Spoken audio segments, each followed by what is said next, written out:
नमस्कार। आप लोग देख रहे हैं महाराज फौजी बाबा चैनल। आज मैं इस वीडियो में आजकल के यानी वर्तमान में जो हलचल या गतिविधियां हो रही हैं उसके बारे में कुछ अपना विचार व्यक्त करूंगा। पहले हम लोग देखें कि हमारे पड़ोस में क्या हो रहा है और कौन कौन से देश हैं जो हमारे विरोधी हैं। तो पहला तो हमेशा बार बार आता है चाइना। चाइना के बारे में मैं ये कहूँगा कि जो कुछ भी वो प्रयास कर रहा है कि हमारे से मिल करके और हम लोगों की प्रशंसा करके हमारे नज़दीक आने का प्रयास कर रहा है। कुछ भी करे चाइना, हम लोगों को हमेशा सतर्क रहना है। चाहे वो हमसे दोस्ती करे, नज़दीक आए, व्यापार करे या जो कुछ भी करे, जो हमारे देश हित में है वो हम करते रहें उसके साथ में, लेकिन हमेशा चौकन्ना रहें, क्योंकि हम लोग बहुत ही और कई बार धोखा खा चुके हैं। कई बार उसके साथ में हम लोगों ने कई संधि किया। पंचशील का जो कि आप लोग जानते हैं, उसको मानने के लिए तैयार नहीं है। 62 बार को कभी हम लोग भूल नहीं सकते हैं। तो यहाँ पर मेरा एक विचार ये है कि चाइना चाहता क्या है। चाइना इस समय ये चाह रहा है कि भारत को ऐसा न्यूट्रल किया जाए ताकि जब वो 2027 में ताइवान के ऊपर में हमला करने जा रहा है या उसके ऊपर कब्जा करना चाह रहा है तो भारत चुपचाप रहे। ध्यान रहे कि जब कभी भी वो ताइवान के ऊपर में अगर अपना आक्रमण करके उसको अपने साथ में ले रहा है तो फिर फ्री हो जाएगा और फिर भारत का जो अरुणाचल है उसके ऊपर में धावा बोलेगा। इसलिए हम लोग को तैयारी करना है। और मेरा तो विचार ये है कि जब वो ताइवान के ऊपर में कुछ करने जा रहा है तो हम लोग उसको चुपचाप न रहें। हम लोग जो अरुणाचल प्रदेश में चाहे तिब्बत में जो कुछ भी उसने किया है उसके ऊपर में विचार करके हम लोग भी धावा बोल दें। खतरा मोल तो लेना ही पड़ेगा जब कभी भी हम युद्ध की बात करेंगे, चाहे कुछ भी करेंगे। मैं मानता हूँ कि इससे हमारा व्यापार प्रभावित होगा, क्योंकि आजकल जो भी युद्ध हो रहा है वो बहुत महंगा पड़ रहा है और प्रतिदिन मिलियन बिलियन डॉलर खर्च हो रहा है, जो कि आप सब जानते हैं। और हमारे जो भी ये सलाहकार हैं या जो भी प्लानिंग करते हैं वो ये सब जानते हैं, मैं मानता हूँ। लेकिन चुपचाप ना रहें। ध्यान रहे कि कोई अपना, जैसे कि हम लोगों को डराने का प्रयास होता है कि चाइना बहुत बड़ा है, चाइना ये है, चाइना वो है। अरे कोई बात नहीं, जहाँ तक हम लोग देश हित की बात है उसके लिए हम लोग तैयार रहें और खतरा मोल लेने की ज़रूरत पड़े तो उससे हिचके नहीं। ये मेरा विचार है। दूसरा, अब आ जाइए जो कि तत्काल हम लोग को सोचने का विचार करना ज़रूरी है, और वो है बांग्लादेश, जो कि मैं बहुत पहले से भी कहते आ रहा हूँ, हमारे अन्य लोग भी कहते हुए आ रहे हैं। बांग्लादेश हमारे लिए खतरा उत्पन्न करेगा भविष्य में भी, अभी भी और कभी भी। इसलिए उसके ऊपर में हम लोगों को बहुत ही ढंग से विचार करना है और लॉन्ग प्लानिंग करना है या शॉर्ट प्लानिंग करना है, ये हम लोग को तय कर लेना चाहिए। अगर हम लोग सोचते रहेंगे कि हम लोगों का ये खतरा हो जाएगा, ये हो जाएगा, वो हो जाएगा, तो ये भाई, ये आप मान के चलिए कि खतरा तो मोल लेना ही पड़ता है। जब कभी भी युद्ध होगा या मारपीट होगा या झंझट होगी या कोई चीज़ें होगी तो खतरा मोल लेना पड़ता है। मेरा तो यहाँ पर विचार है कि बांग्लादेश को हम लोग अपने में मिला लें और इसके लिए प्लानिंग करें। और मुझको अगर कहना पड़ेगा तो मैं तो ये कहूँगा कि जो शेख हसीना जी हम लोगों के पास में है, हम उनको प्रधानमंत्री बांग्लादेश का माने, जो कि पहले से ही कर रहा हूँ और चूक हो गई है, अब देर हो चुकी है। फिर भी हम लोग उनके साथ समझौता कर सकते हैं और उनको दोबारा बांग्लादेश में ले आने का प्रयास करें और उनको पूर्ण रूप से सुरक्षा दिया जाए, पूर्ण रूप से सुरक्षा दिया जाए, और वो भी हम लोगों के सैनिकों के द्वारा या हम लोगों के प्रबंध के द्वारा जो कुछ भी प्रबंध करना चाहती है सरकार, इसके ऊपर में विचार करे। तरह तरह की बातें आ रही हैं, तरह तरह की अफवाहें फैल रही हैं, तरह तरह के लोग बात कर रहे हैं। चलिए कोई बात नहीं, ये इस स्थिति में ऐसी बातें होती हैं, लेकिन हम लोगों को देश हित में जो कदम उठाना है उसके ऊपर अगर हम देर करते चले जाएंगे तो जिस तरह से कहा गया है कि रोग को पालोगे तो नसूर बन जाएगा, और यही हुआ है हम लोगों के साथ में। हर एक चीज़ को, बांग्लादेश को हम लोगों ने अपने बच्चे की तरह पाला, उनका देखभाल किया, हर चीज़ सुविधाएं दी गई, क्या क्या नहीं किया गया, लेकिन वो लोग नहीं मानेंगे।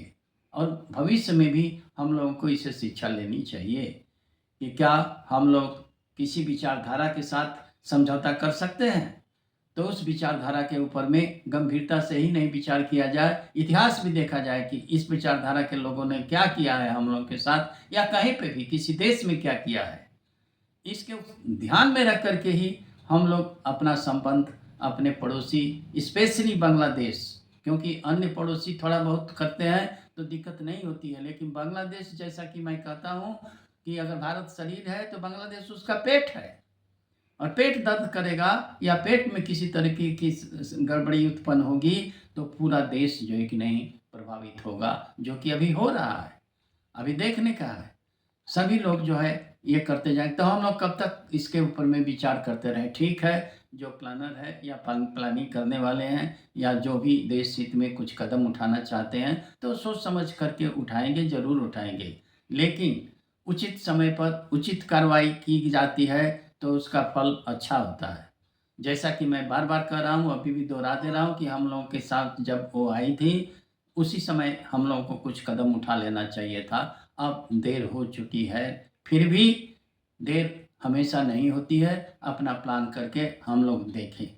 और लॉन्ग प्लानिंग का मतलब ये है कि हम दूरगामी चीज़ों को और हानि लाभ को देखते हुए अपना कदम को उठाएं। अति आवश्यक हो गया है कि हम लोग बांग्लादेश के ऊपर में जो कुछ कार्रवाई करनी है। अभी देर हो रही है, अभी पता चल रहा है कि पाकिस्तान में चीन जो है अपना सैन्य स्थान बनाने का प्रयास कर रहा है, और बांग्लादेश क्या करेगा, पीओके जिसको हम लोग कह रहे हैं, उस पीओके के अंदर में वो दे देगा, उसका क्या जा रहा है, वो तो हम लोगों की जागीर है, और दूसरे की जागीर दूसरे को दे दो, और ऐसा करते हुए वो आ रहा है और होते चला जाए। सी पैक को ले लीजिए, चाहे कुछ भी ले लीजिए। तो हम लोगों को एक विचार करना है और सभी अपने पड़ोसियों को देखते हुए, सभी चीज़ों को होते हुए, जो गड़बड़ियाँ उत्पन्न हुई हैं, जो समस्याएं उत्पन्न हुई हैं, उसके समाधान के लिए कदम उठाना है। जैसा कि हम लोगों ने संगठन बनाया था जिसको हम लोग सार्क करते थे, वो संगठन मृत्यु प्राप्त हो गया, हम लोग उसको आगे नहीं बढ़ा पाए। तो ऐसे कुछ संगठनों को दो ही चार अपने जो नज़दीकी ये हैं देश हैं जो हमारे पड़ोसी हैं, दो ही चार को लिया जाए और बाद में देखा जाए। तो ये सब चीज़ों को हम लोगों को ध्यान में रखना पड़ेगा और ध्यान में रख करके कदम उठाना पड़ेगा। तो जो अभी हम लोगों का दो फ्रंट था, पाकिस्तान था और चाइना था, बांग्लादेश बन गया। इसी तरह से बहुत से देश बनते चले जाएंगे, जो कि पहले हुआ था, माले ने किया, इसी तरह से श्रीलंका में हुआ, फिर इसी तरह से आपका देख रहे हैं नेपाल में हुआ। नेपाल एक हिंदू धर्म था, धर्म वाला राष्ट्र था, आज कहाँ चला गया और हम लोग चुपचाप लगाए हुए हैं।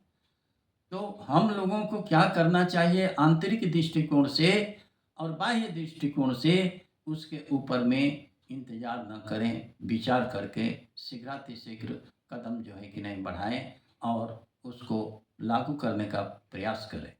अगेन और दोबारा मैं दोहराते जाऊंगा कि जो कुछ भी मिला और लोगों ने कहा कि ट्रांसफर ऑफ पावर था अंग्रेजों से और हम लोगों में, वो सही कह रहे हैं। जो कुछ भी है आज भी वही नियम कानून, वही चीज़ें, वही सब चीज़ें चल रही हैं। इसके ऊपर पुनर्विचार करने के लिए हम लोगों को अपना संविधान की समीक्षा करनी पड़ेगी। मैं बार बार दोहराऊंगा और इसमें भी दोहरा रहा हूं कि हम लोग संविधान के ऊपर में दोबारा विचार करें, समीक्षा करें। संशोधन की बात नहीं, संशोधन से 100 से ज़्यादा हो चुका है, तो कब हम लोग उसकी समीक्षा करें। समीक्षा करके जो मैं कहता था कि हमारा स्वतंत्रता की लड़ाई पार्ट 1 कहिए और दूसरी स्वतंत्रता की लड़ाई हम लोग शुरू करें पार्ट 2। जो कि आंतरिक दृष्टिकोण से हम किस तरह से सशक्त होंगे, उसके ऊपर में ज़्यादा ध्यान दिया जाए। बशर्ते कि बाह्य तो चल ही रहा है, लेकिन साथ ही साथ पैरेलल आंतरिक दृष्टिकोण से भी हम अपने को सुदृढ़ बनाएँ, क्योंकि बार-बार देखा जा रहा है कि कोलिजन गवर्नमेंट और ये संगठन एनडीए हुआ, यूपीए हुआ, इत्यादि-इत्यादि बहुत सी चीज़ें हो रही हैं, जो कि देश हित में नहीं है। देश हित में जो कदम है, हम लोग स्वतंत्रता की लड़ाई पार्ट 2 अवश्य लड़ें, और इसके लिए अगर नहीं करेंगे, तो जो हम लोगों का ध्येय है कि आगे चल कर के एडवांस कंट्री बनेंगे, तो आंतरिक दृष्टिकोण से अगर हम मजबूत नहीं रहेंगे, तो एडवांस कंट्री बनना कठिन हो जाएगा, और जो हमारा व्यापार का है, वो भी जो है कि नहीं प्रभावित होगा। ठीक है, मैं मानता हूँ, युद्ध जो है आंसर नहीं है, यानी उसका समस्या का समाधान नहीं है। आखिर में बातचीत ही करनी पड़ती है, मानता हूँ। लेकिन युद्ध जो है कम से कम ले आने का, ये जो आपका नेगोशिएशन टेबल है, उस पर ले आने का प्रयास तो करता है, उसी से तो होगा। अभी जो है यूक्रेन का युद्ध देख रहे हैं और रूस का युद्ध देख रहे हैं, वो बातचीत से ही होगा। तो अगर मान लीजिए कि किसी को कुछ सरेंडर करना पड़ता है और यूक्रेन अब कह रहा है कि हम नाटो का सदस्यता नहीं लेंगे, तो धीरे-धीरे ये सब चीज़ें आती जाएगी। लेकिन बातचीत से ही होगा कि आप ये कीजिए, हम ये कर रहे हैं, और जब स्वीकार हो जाता है, तो इसी तरह से युद्ध अंत होता है। हम लोग का भी यही हाल होगा। अगर हम लोग बांग्लादेश के ऊपर में करते हैं आक्रमण या कोई चीज़ है, क्योंकि जब ये समस्याएँ जब सर से ऊपर जाने लगती है, तो आप डूबेंगे। उसके ऊपर में विचार करना पड़ेगा, जो कि अब देख रहे हैं कि सर से ऊपर जा रहा है, और बहुत सी घटनाएँ घट रही हैं, जिसका कि ज़िक्र करने की आवश्यकता नहीं है, आप लोग सब जानते हैं। तो मेरा यही विचार है कि तत्काल कदम जो है कि नहीं बांग्लादेश पर उठाया जाए, लेकिन दूरदर्शिता में चाइना को भुलाया नहीं जा सकता। चाइना जिस तरह से व्यवहार करेगा, ये भी करेगा। हम लोग हमेशा सतर्कता से सतर्क होकर के उसके साथ में हम लोग व्यवहार करें, और तैयार रहें कि वो कुछ भी कर रहा है, वो अपने देश हित के लिए कर रहा है।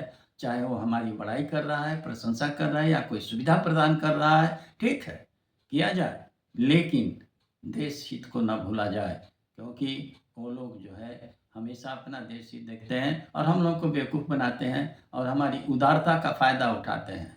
तो कोई भी हमारी उदारता का फ़ायदा ना उठाए। भारत हमेशा उदार दृष्टिकोण से चला, और सभी को हम लोगों ने अतिथि देवो भव और बहुत बहुत से आदर्शों को पालन किया, और उसका खामियाजा यानी कि उसका हानि हम लोग को सहना पड़ रहा है, और हमारी पीढ़ी को सहना पड़ेगा। इसलिए हम वही कदम उठाएँ जो कि वर्तमान चाहता है और वर्तमान में उचित है, उसको कदम को उठाएँ, इसमें हिचक न करें। मैं यहीं पर अपना वीडियो समाप्त करता हूँ। अच्छा लगा तो कृपया आप लोग इसको सब्सक्राइब करें, लाइक करें। जय हो, जय हो, जय हो।